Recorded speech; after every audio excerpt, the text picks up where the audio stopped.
Hey guys, so this is a lesson about limits that equal positive or negative infinity. So basically we're going to be looking at limits that look like this. Highly recommend for this video that you pause and try examples when prompted. And by the way, there's always free guided notes available at divideandconquermath.com. Okay, so where I want to start with this is I actually want to use the graph to kind of help us understand the idea. So I have the graph of 1 over x here, and I basically want to evaluate these three limits. Maybe you want to pause here and evaluate them on your own and then hit play when you're ready. Okay, so starting with the first one, so as x approaches 0 on the right, okay, so here's where 0 is, right down here. So on the right would be here, and so as I get closer and closer to 0, I can see that the function is just increasing. So this side actually is going to positive infinity, so just infinity. Versus if I go on the left, so here I am on the left, as I follow along with this, so now I can see that I'm getting closer and closer. Well, I'm really just continuing to get more and more negative. So this whole thing equals negative infinity, which then therefore if let's see if I can draw a nicer looking infinity. Okay, so therefore if I'm trying to evaluate then the limit is just x is approaching 0 of f of x, well, we know that on the left and on the right that this is approaching different sides, so we can safely say that this does not exist. Okay, so from a graphical standpoint, this is pretty nice and straightforward, but how would you actually do this if you didn't have a graph in front of you? So notice that as I actually approach, so as x approaches 0, there's no way that you can simplify 1 over x, right? That's like as simplified as it possibly gets. And so if you don't have the graph in front of you and you're trying to figure out this value, one way that you can do this is by using a table. So using tables are like kind of the favorite way to evaluate these specific types of limits. So I'm going to evaluate on the left and on the right. So let's start on the right. So I've got just some positive values and I'm getting closer and closer to 0. And then let's see, I'll choose some values for the left. So these are just negative values that are just on the left of 0. And so now let's start with if I'm on the right here. If I evaluate these values, so just look at what happens. The closer I get to 0, the larger these numbers get. So the closer and closer you get to 0, the more and more positive these are going to get. So you can see then just by looking at this why the limit, so maybe I'll write that down one more time, the limit as x approaches 0 on the right of 1 over x, why does this equal positive infinity? Well, you can also see kind of how this works in the table. So this definitely equals infinity. So that would be this one. So as x approaches infinity. Okay, so now let's take a look at the other one. So I'll use this orange color here. So as x approaches negative infinity. And okay, so this one is, like I said, as x approaches negative infinity. But here are the values in this case. And so now you can see, so the closer you get to 0 in this case, the more and more negative these values go. Oops, and I forgot a 0 right here. Oops, in white. Okay, so what that means then is that this limit as x approaches 0 on the left of 1 over x, so I can see the closer I get to it on the left, the more and more negative this goes, so I can see why this equals negative infinity. So the table is going to be a really key way for you to solve these types of problems. And it's not like you're always going to have this split that happens, right, where one side will be positive infinity and one side is negative infinity. So I want to look at one other example here.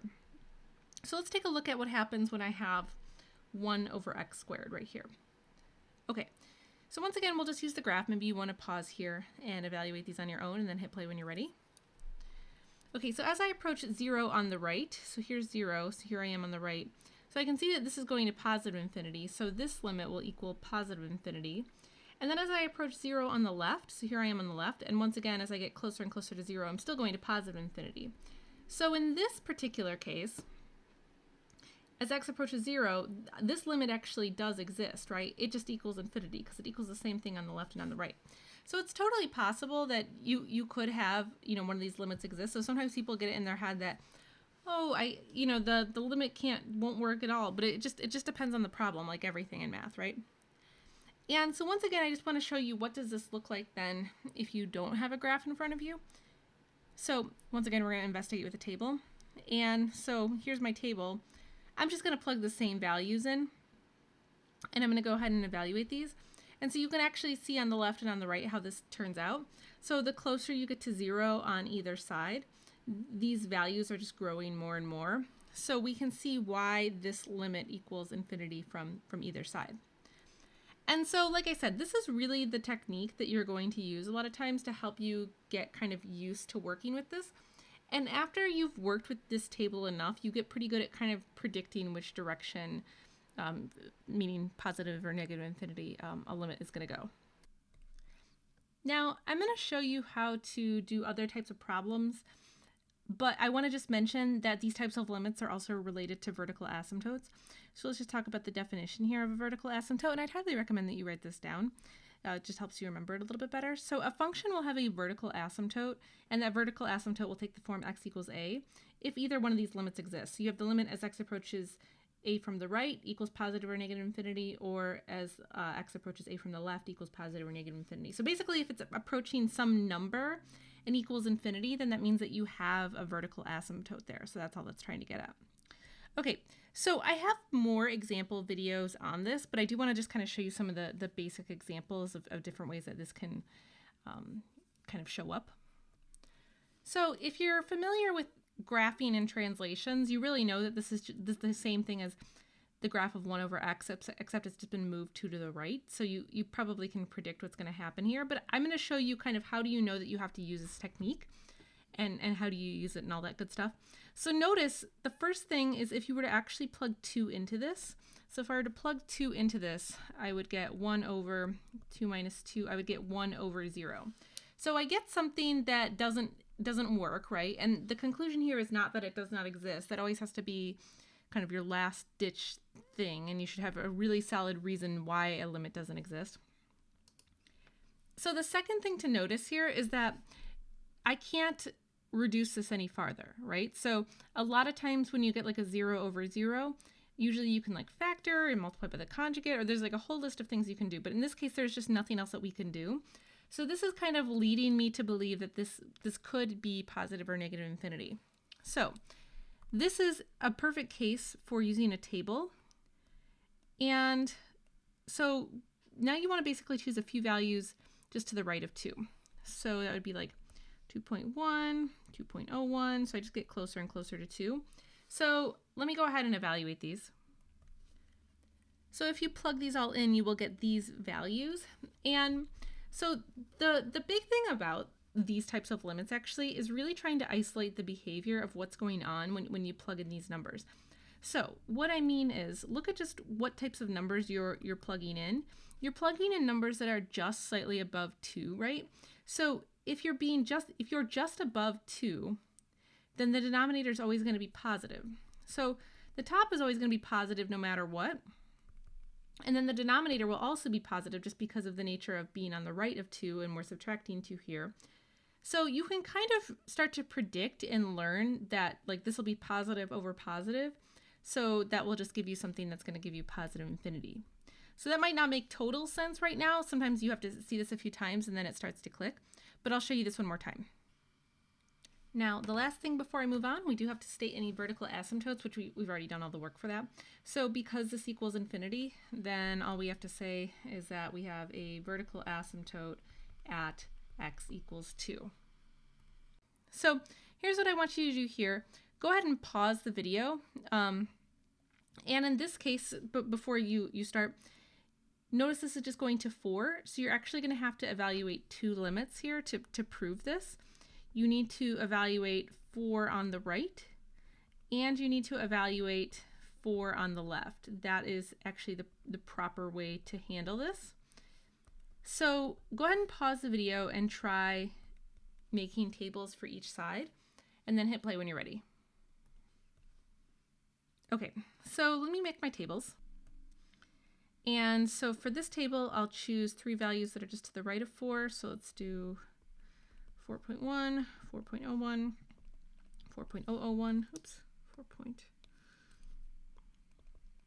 And then this one we'll do just to the left of 4, so 3.9, 3.999, and then 3.999.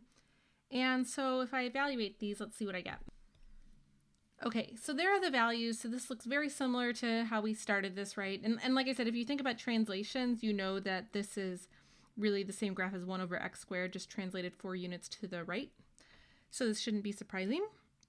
But the big thing I want to point out here, I want to point this out one more time. So thinking about the left and right here, let me get rid of the right side. So okay, going too fast here. So first of all, the answer here is infinity, and I'll make a nicer looking infinity. Okay, but now I want to just zero in on like another way to think about this without having to plug in all these values. So let me just erase this side for a moment to make my point. Okay, so just thinking about the nature of what's happening with this. So if I plug in this 4.1 minus 4 squared, so you can tell just by looking at this. So the top is always going to be positive, and then the bottom is always going to be positive because you're squaring it, right? So while this did come out to be 100, the big thing that we're trying to notice here is just the behavior of kind of what happens as you plug in these numbers that get closer and closer to 0. Does the function have a tendency to stay positive or negative? And if I were to compare that to, so on the left side, I used 3.9. So again, just kind of thinking this out. So the top is always positive, and then the bottom will also end up always staying positive because you're squaring it. So this can actually be a really good shortcut for these, besides always making these tables. A lot of times if you just kind of think about the nature of what is happening in the calculation and what's going to be positive and what's going to be negative, you can figure this out much faster. And then one last thing, so since this equals infinity, so then we say that since x is approaching 4 and this equals infinity, once again we have a vertical asymptote at x equals 4. That's all we have to do for that. So that covers it in this video. If you have any questions, feel free to drop them in the comments, and hopefully I'll see you guys next time. Thanks for watching.